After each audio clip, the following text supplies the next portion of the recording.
Hola a todos y a todas. Bueno, vamos a ver, tenemos hoy un nuevo capítulo sobre magia.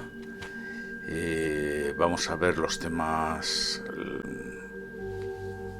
mágicos de magia negra en concreto relacionados con el misticismo judío, que como sabéis se estructura en el llamado árbol cabalístico que todos conocéis, y que eso, unido a un montón de cosas más, es lo que llamamos la cábala, como luego veremos más adelante. Presupongo que conocéis pues cómo se estructura el árbol cabalístico, ¿no? Que se compone de determinados círculos conectados por senderos. Estos círculos se llaman sefirots. Bueno, realmente no se llama así. Se llama el círculo en concreto se llama sefirá. Sefirot es cuando nos referimos al plural, pero para que todos nos aclaremos, tanto si es singular como si es plural, yo lo voy a llamar sefirot, que yo creo que nos aclaramos mejor. Las líneas que unen los sefirots son 22 y también tienen un profundo significado.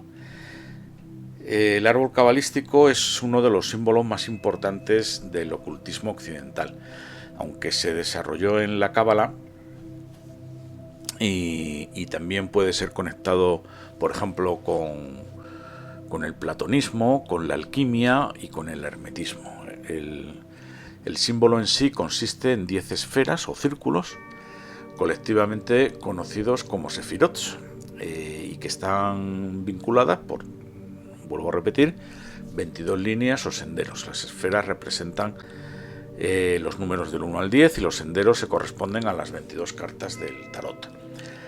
Habiéndose conectado también los símbolos, o sea, los sefirots con los signos del zodiaco, en concreto a los senderos. Pues bien, ese árbol cabalístico tiene un reverso oscuro, ¿no? Como el reverso oscuro de la fuerza. Y ese reverso oscuro se llama árbol clifótico, ¿vale? Es un nombre un poco raro, pero vamos a hablar de él en este post. Árbol clifótico, el lado oscuro del árbol cabalístico. Los clifots son los opuestos a los sefirots. Cada sefirot tiene, digamos, un antisefirot, igual que cada partícula tiene una antipartícula. Y ese antisefirot se llama clifot. De hecho, el modelo estándar de partículas tiene una estructura muy parecida al árbol cabalístico. Los senderos serían las interacciones entre las partículas. Esto es un tema muy, muy curioso y muy poco conocido, y vamos a ver 4 relaciones que existen entre la ciencia moderna y la cábala. Alexander Poltorak, en su ensayo Tetragrammaton and the Standard Model, o sea, el tetragrammatón y el modelo estándar, propone una correspondencia simbólica entre los 16 tipos de partículas elementales que componen el modelo estándar, con los quarks, leptones y bosones organizados en una cuadrícula 4x4, y las 4 letras del tetragrammatón IHWH, vinculándolo con los 4 mundos cabalísticos y los 4 elementos. Poltorak también hace una analogía entre Malhut.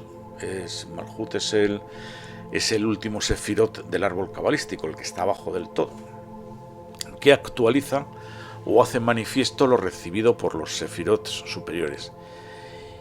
Y establece esa analogía entre esto que acabo de explicar y el colapso de la función de onda en la mecánica cuántica, donde lo potencial se actualiza en una realidad concreta tras la observación. Esto es lo que pasa en la famosa experiencia del gato de Schrödinger, ¿verdad? Donde al abrir la caja el gato ya muere o vive realmente, pero antes está en un estado de superposición, ¿vale? Antes de abrir la caja está en un estado potencial y cuando se abre se actualiza ese estado potencial. Alan Mahler, en el bosón de Higgs y la cábala luriánica, compara el concepto cabalístico del Ein Sof, lo indefinido, podríamos traducir, ¿verdad?, y su contracción, el Tzimtzum, con la simetría perfecta del universo antes de la ruptura que introdujo el campo de Higgs. Así como el campo de Higgs rompe la simetría introduciendo la distinción en la materia, el Tzimtzum permitió la creación de multiplicidad en el cosmos. También, bueno, pues en otros análisis se han introducido pues paralelismos especulativos entre los 10 sefirot y las 10 dimensiones postuladas en algunas versiones de la teoría de cuerdas. Pero bueno, más allá de esto, vamos a ver qué es la Cábala. Cábala en hebreo significa tradición. El Zohar es el texto cabalístico más importante. Es una obra voluminosa, es una detallada recopilación de textos esotéricos organizados en 5 partes. La Cábala históricamente se ha desarrollado en Europa, ¿vale? Y hunde sus raíces en el mundo helenístico de las ideas. La Cábala está relacionada con los sistemas gnósticos y herméticos y ha sido muy influenciada por corrientes filosóficas típicamente griegas tales como el pitagorismo y el neoplatonismo. En el curso del Renacimiento se desarrolló una Cábala cristiana, que a decir verdad tenía más afinidad con el cristianismo que con el judaísmo. Florencia se convirtió en el centro de desarrollo del cabalismo cristiano, y el hermetista cristiano Pico de la Mirandola ha sido considerado el padre de la Cábala cristiana. Una forma de Cábala influida por especulaciones acerca de las runas se desarrolló en Suecia en el siglo XVII. Se trata de la llamada Cábala gótica, que incluía los mitos de los godos, los mitos griegos y la investigación runológica, o sea, de las runas, vamos. Y también la leyenda de Hiperbórea. En la Cábala gótica, las runas de los antiguos nórdicos fueron unidas al ocultismo, al hermetismo y a la alquimia contemporáneas. Y todo esto nos lleva a hacer una pregunta que aún no ha sido contestada. ¿Qué es la Cábala? Suele decirse actualmente que la Cábala es misticismo judío. Esto es verdad, pero no es toda la verdad. La Cábala son muchas cosas más. Hay pensadores que afirman que el verdadero origen de la Cábala no es judío, sino griego. Habría Cábala griega o pagana, una Cábala cristiana, una Cábala islámica y una Cábala más moderna o esotérica, que la vamos a tratar aquí. Y estamos ante un hecho, y es que con el nombre de Cábala estamos denominando un montón de cosas diferentes, y esto es, pues la verdad es que siempre es un problema, ¿no? ¿Es solo misticismo? Evidentemente no. La Cábala son muchas cosas más. Es esoterismo, es ocultismo, es estudio de la Torá, es numerología, es gematría, es cosmología, es estudio de las religiones, es cosmogonía, es magia, es demonología, es psicología. Me estoy acordando, por ejemplo, de los libros de Mario Saban, y es muchísimas cosas más. La Cábala no judía parece haberse extendido más que la judía en ciertos periodos. En el siglo XIX las ideas cabalísticas prosperaron en los círculos ocultistas. Los protagonistas principales de estos ambientes fueron los franceses Alphonse Louis Constant y Gerard Encausse, más conocidos como Eliphas Levi y Papus.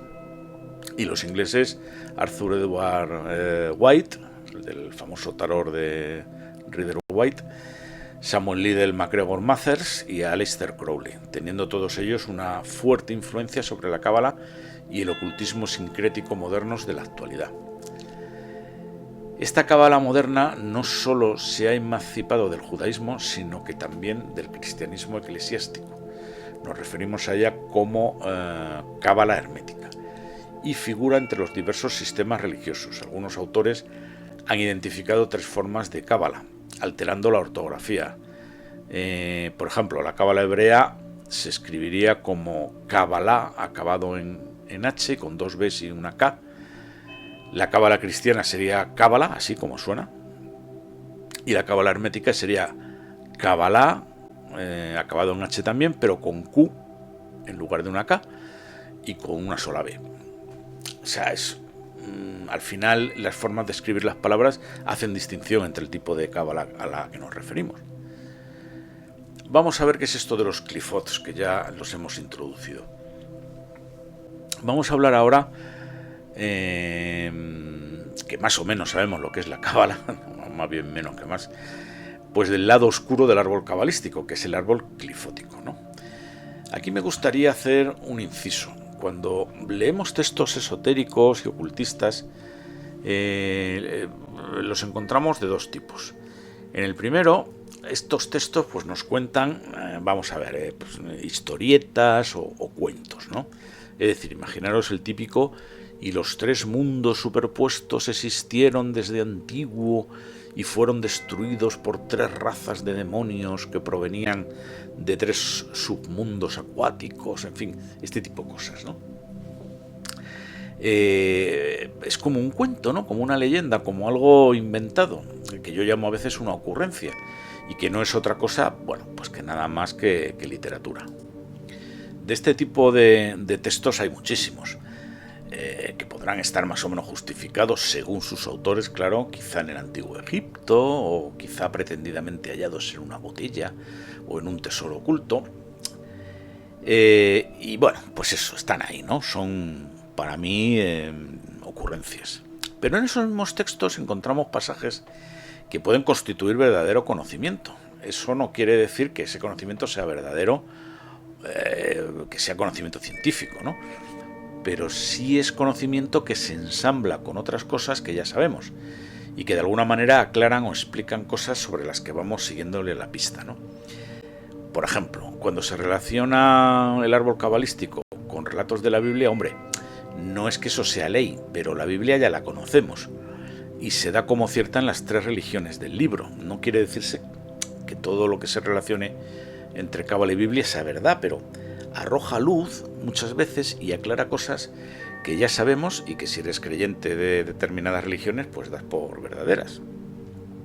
Así que dicho esto, vamos a adentrarnos en ver qué es esto de los clifots y cuestiones adyacentes. Por un lado tenemos que según la Biblia hubo relaciones sexuales entre seres angélicos y humanos. El descenso de los ángeles caídos al plano del hombre y su unión sexual con él fue una nueva y prohibida unión entre los planos. Lucifer, que previamente había actuado como el guardián y mediador entre lo divino y los niveles de más abajo, dejó su posición y se unió a los niveles superiores los niveles superiores con los inferiores.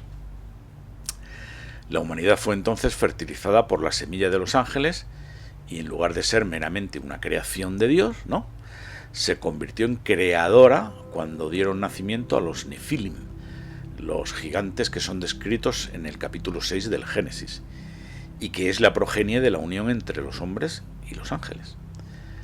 Por otro lado, tenemos que Dios destierra al hombre del jardín del Edén. El hombre es expulsado de su jardín astral al plano de la materia, ¿vale? Estaban en planos distintos, en universos diferentes. El Sefirot Malkuth, que es el de abajo del todo, pues con este acto ha sido creado, ¿vale? Es decir, Malkuth representa la materia. En el momento en que el hombre es expulsado del jardín del Edén y obligado a aterrizar en este planeta purgatorio, a pasar las de Caín, pues se ha creado el Sefirot Malkuth, que representa todo eso, ¿no? Es un símbolo, una alegoría, un arquetipo, si queréis. Lucifer Daaz, ahora veremos qué significa esto, pierde su lugar más cercano al trono de Dios y es arrojado al abismo. Es la caída, ¿no? El abismo está dentro y más allá de Malkuth, ¿vale? O sea, está bajo tierra, que es donde está el infierno. Daaz se convierte en la 11ª Sefirot, que es un Sefirot invisible. No olvidemos que todos los pasajes del Génesis son altamente simbólicos y encierran un conocimiento antiguo que nunca terminamos de captar por completo. Yo os recomiendo que os leáis el Génesis bien leído, pensando en lo que se lee, reflexionando en lo que se lee, relacionándolo con cosas. Claro, para relacionarlo con cosas previamente tenéis que haber leído más, por eso siempre es importante leer mucho. Es decir, porque cuando vosotros empezáis a leer y todo suena chino, nada tiene que ver con nada, pero cuando ya lleváis muchas lecturas empiezan a encajar las piezas, ¿no? En el árbol cabalístico hay un falso Sefirot que es Daaz en la parte central superior, que siempre se representa pues con línea de puntos, dando a entender que es la puerta de entrada a un universo paralelo. Este Sefirot se llama Daaz y simboliza el conocimiento. Precisamente este fue el punto de la caída del hombre. haber comido el fruto del árbol del conocimiento del bien y del mal. Por eso Dios expulsó al hombre del paraíso. Los adeptos al sendero de la mano izquierda caminan por otro sendero más difícil. Es un sendero que es duro y draconiano, pero que tiene la meta más grande: convertirse en un dios. Que eso al final es lo que promete el demonio cuando tienta a Adán y Eva. En lugar de reparar el daño de la caída, el adepto oscuro glorifica la caída y permite que la destrucción se complete. El adepto oscuro machaca lo viejo para que algo nuevo surja en su lugar. El sendero de la mano izquierda conduce fuera del árbol de la luz, avanzando hacia el árbol del conocimiento. Los diferentes clifot pueden ser vistos como frutos sobre el árbol del conocimiento. Cuando el hombre ha comido los frutos del conocimiento, pues Dios le impide comer del árbol de la vida. Vemos aquí claramente que el árbol clifótico es un símbolo o alegoría del árbol del conocimiento del bien y del mal que sale en Génesis. Donde Daaz una vez existió, el abismo se abre en el árbol de la vida. Es como un espejo, ¿no? Como pasar al otro plano, a un universo paralelo, pero malévolo, después de la caída. Según ciertos cabalistas, el abismo es llamado Masak Mafdil, que hace mención a una pila de fragmentos desechados por fallidos. Muchas entidades moran en ese abismo. Por ejemplo, Mesuquiel, el que oculta a Dios, una entidad que oculta tanto los errores humanos como divinos en el abismo. El abismo es gobernado por seres demoníacos como Abadón y Choronzón. El abismo ha sido asociado con la Gehenna, el infierno ardiente de los condenados, que fue el nombre que se le dio después de una pila de fragmentos ardientes al sudeste de Jerusalén. El abismo es la puerta de los antimundos clifóticos en los que Lucifer establece su pandemonium después de la caída. El concepto más común respecto a la serpiente en el jardín del Edén es que es una forma de Satanás o Lucifer. Pero según muchos teólogos, la serpiente fue Lilith, no Satanás ni Lucifer. La mujer, Lilith, que en los mitos apócrifos fue la primera esposa de Adán y que originalmente era una diablesa sumeria de las tormentas. En el mito de Lilith, la primera esposa de Adán, se decía que fue creada independientemente de Adán, a diferencia de Eva, que fue creada, como sabemos, a partir de una costilla de Adán. Por lo tanto, Lilith no quería someterse a Adán. Fue la primera feminista, digamos. Algo que condujo a un enfrentamiento respecto a quién debía ponerse debajo durante el acto sexual. Finalmente Dios tuvo que intervenir e intentó forzar a Lilith a someterse a Adán y a obedecerle, ¿no? Pero Lilith dijo el nombre secreto de Dios, Semhamforas. Bueno, he de confesaros que jamás había oído este nombre. Démoslo por bueno. Y se las ingenió para escapar de Dios. Lilith huyó fuera del jardín del Edén a las tierras salvajes, donde encontró demonios como Samael y Asmodeus, y posteriormente ya la sustituyó Eva, ¿vale? Otro tema recurrente común en la Cábala es el de los reyes de Edom, de los que se habla en el capítulo 36 del Génesis. Eran reyes de la tierra de Edom antes de que ningún israelita la hubiera conquistado. O sea, esto eran unos reinos preisraelitas.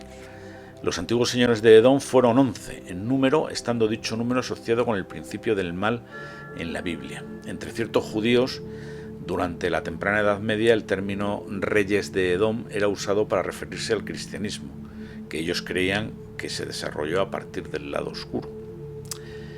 Los reyes de Edom quedan simbolizados pues por la estrella de 11 puntas y representan a los clifot y sus 11 gobernantes demoníacos.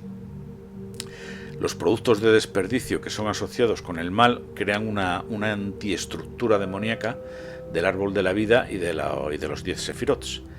Estos productos de desperdicio son los llamados clifot, ¿vale? Que se podrían traducir como piel o caparazones. Los clifots constituyen algún tipo sobrante de la creación. son cosas desterradas del árbol cabalístico a través de ciertos procesos de limpieza, pero constantemente están atormentando al hombre desde su propio antimundo demoníaco.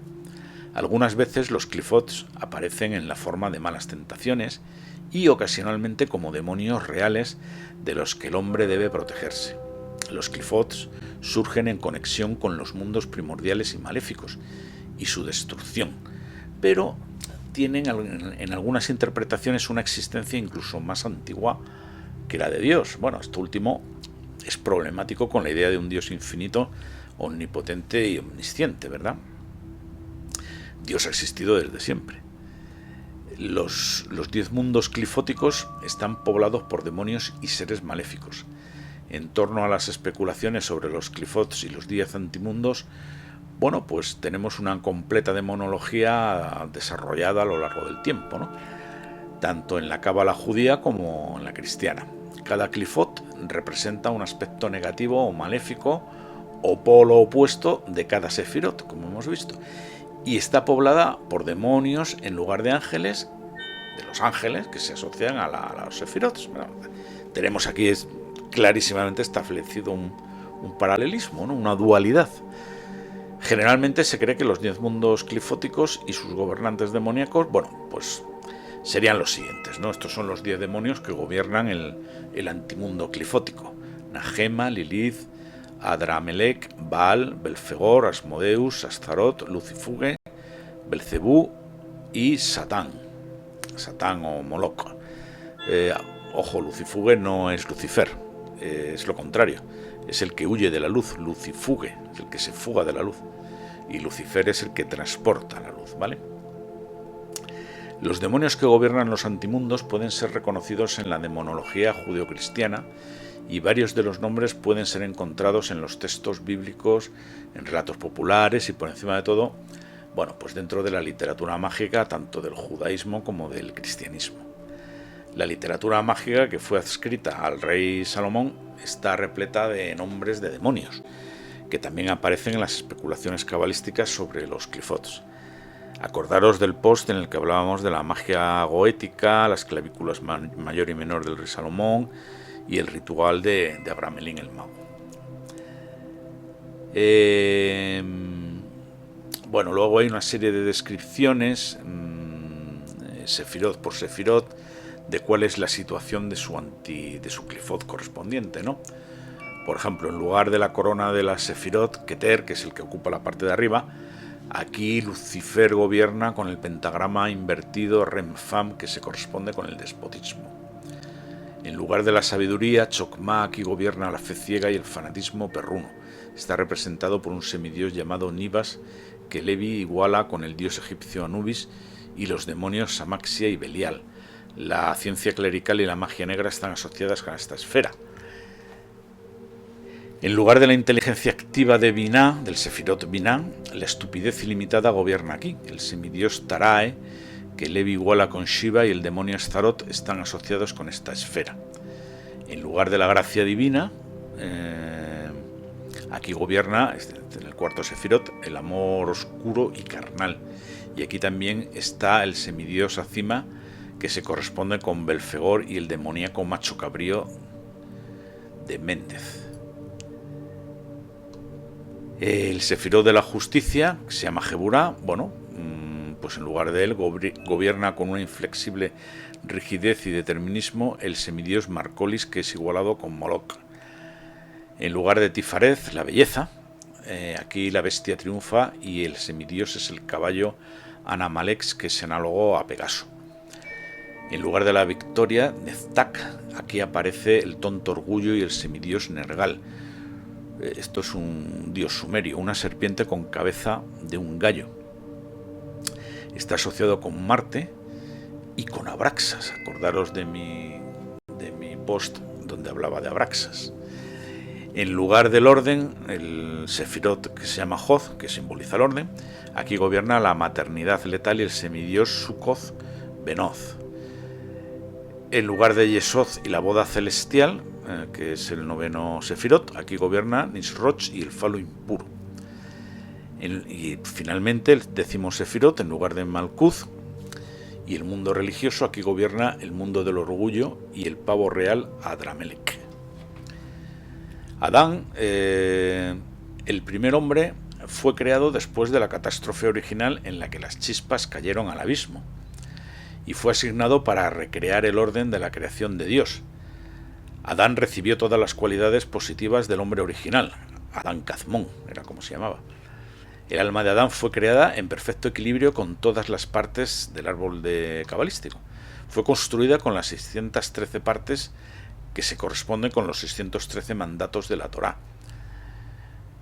Según los cabalistas, siguiendo las leyes de la Torá, se podía restaurar el orden original de Dios. Adán era el nuevo vínculo entre Dios y su creación, y se suponía que terminaría con la separación que había surgido. Él sería el que terminaría con esa separación. A través del retorno de las chispas, los elementos clifóticos serían purgados de la creación de Dios de una vez por todas. En lugar de cumplir con esta misión, Adán, bueno, pues ya conocemos la historia. Adán es seducido por el mal y la catástrofe se repite de una forma incluso peor. El mundo inferior de Asia, que antes dependía de su propio fundamento, se desliza hacia las esferas clifóticas, donde una vez Adán Kazmón se erigía, en lugar del hombre perfecto, ahora asciende una creación maléfica y carente de todo valor que los cabalistas llaman Adán Belial. El cuerpo de Adán es ahora completamente material, con todas las limitaciones del plano material, o sea, nosotros, que somos sus descendientes. Las almas que existían dentro de Adán descendieron a las profundidades de las esferas clifóticas. Estas almas caídas de Adán son, según la cábala luriana, el pueblo judío en el exilio, en los dominios exteriores de la oscuridad. Adán profundizó y repitió el desastre original, y ahora solo un futuro Mesías puede traer de vuelta el orden, según dicen los cabalistas. Los antimundos del mal constituyen un árbol similar al árbol de la vida, un árbol construido a partir de las emanaciones del lado izquierdo y que es llamado algunas veces el árbol de la muerte. La Biblia describe cómo el mal surge después de que la primera pareja humana ingiriera los frutos prohibidos del conocimiento. En Génesis capítulo 2, versículo 9, el árbol del jardín del Edén es descrito.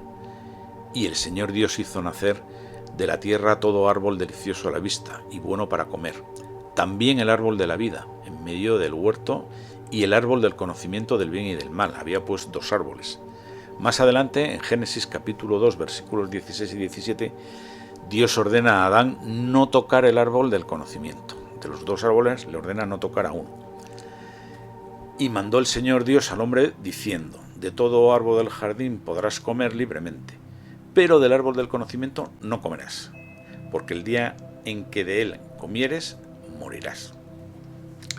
Entonces Dios crea a la mujer, y ambos deambulan por el jardín del Edén, desnudos y benditos, pero aparece la serpiente y tienta a la mujer a comer de los frutos del conocimiento, del árbol del conocimiento del bien y del mal. La serpiente le explica que sus ojos se abrirán y podrán ser como dioses y entender lo que es el bien y lo que es el mal, porque antes no lo sabía. La mujer encuentra este árbol agradable, ya que concede entendimiento y por lo tanto, bueno, pues se deja vencer por la tentación y come de sus frutos. Tentado a su vez Adán por la mujer, también come de sus frutos y de repente los dos se hacen conscientes del hecho de que están desnudos. La pareja humana es desterrada del jardín del Edén, del paraíso, y la dura vida de trabajo, esfuerzo, procreación de los hijos, sufrimiento, enfermedad y muerte, pues da comienzo hasta hoy. La unidad de los árboles se rompe con este hecho y Satán se libera y es ya capaz de actuar. El mal potencial que estaba equilibrado por el árbol de la vida se hace real y se convierte en una fuerza activa en el mundo, con el resultado de que Satán ataca, pone a prueba y tienta a los israelitas. Después de que la primera pareja humana comiera del árbol del conocimiento, la humanidad fue exiliada del paraíso. El árbol del conocimiento domina la existencia del hombre. La existencia bajo la influencia del árbol del conocimiento está caracterizada por, como ya sabemos, la perturbación, la multiplicidad y la dualidad entre el bien y el mal, el conocimiento del bien y el mal. O sea, todas las comeduras de coco filosóficas, mentales y psicológicas que nos atormentan desde siempre. Los dos árboles representan dos diferentes formas de la Torá. La Torá común, seguida por los judíos, pertenece al árbol del conocimiento y se corresponde con las leyes, limitaciones y decretos de la tradición. El árbol de la vida, que se corresponde con la Torá utópica, bueno, pues ese ha salido fuera del radar del hombre y es completamente desconocido para él. Una entrada voluntaria en los mundos clifóticos es algo raro en la tradición cabalística. Los clifots son vistos como mundos abominables y terroríficos que el adepto de la luz debe hacer todo lo posible para evitar. Pero en ciertas formas de cábala herética, es decir, Aleister Crowley y compañía, encontramos la idea de que la verdadera iniciación e iluminación puede ser alcanzada solo entrando en las regiones clifóticas. En el chamanismo y los antiguos cultos de los misterios, o cultos mistéricos, el descenso a este inframundo era un elemento clave. El sendero oscuro de iniciación es de hecho raro, ya que conduce hacia el caos y pocos individuos son capaces de hollar este sendero. El esoterismo luminoso conduce de vuelta a la unidad divina, mientras que el esoterismo oscuro conduce más allá de lo divino. La iniciación clifótica es, en este sentido, draconiana. Cuando el adepto entra en los túneles clifóticos, un proceso que se corresponde con la alquimia se inicia. El sendero alquímico de iniciación tiene principalmente 3 niveles, que a su vez pueden ser divididos en varios niveles menores. Pero bueno, vamos a ver los 3 niveles principales, que son: primero, el nigredo, la fase negra; segundo, el albedo, la fase blanca; y tercero, el rubedo, la fase roja. Nigredo se corresponde con el nivel material y el plano astral. Albedo se corresponde con el plano mental y rubedo con la meta divina o final, ¿no? Ocasionalmente la alquimia usa un cuarto nivel llamado citrinitas o fase amarilla. El nivel citrinitas está entre los niveles blanco y rojo, y si citrinitas es parte de la tabla, generalmente se refiere al nivel mental, mientras que albedo en ese caso se corresponde con el nivel astral y nigredo con el nivel material. Las 3 o 4 fases también pueden ser divididas a su vez pues en 7 niveles que se corresponden con los metales y las fases en el proceso alquímico de transmutación, etcétera, que conocemos ya más por alquimia. Las 7 fases se corresponden también con los chakras en el tantra hindú, que están vinculados con las zonas de energía a través de las que la serpiente Kundalini pasa en su ascenso desde los estados de consciencia inferiores a los superiores. De los 7 niveles alquímicos, también representan las 7 runas, que simbolizan el despertar del adepto según la cábala gótica creada por Johannes Boreus en el siglo XVII y que ya hemos mencionado. Los clifots en el pilar del medio, junto con los 4 mundos cabalísticos, pueden ser conectados con el proceso alquímico. Bueno, al final de todo esto vemos, acabo de daros un somero barniz de lo que sería una iniciación clifótica. La cábala, como hemos visto, conecta con la magia, la alquimia, el tantrismo, los chakras, el tarot, la Biblia y un sinfín de cosas más. El tema daría para hablar de él cientos de horas. Voy a dejarlo aquí con este esbozo de lo que sería una iniciación a la cábala oscura y con la idea de que cuando decimos la palabra cábala estamos tocando una realidad oscura y multiforme que va mucho más allá de lo que es el misticismo judío.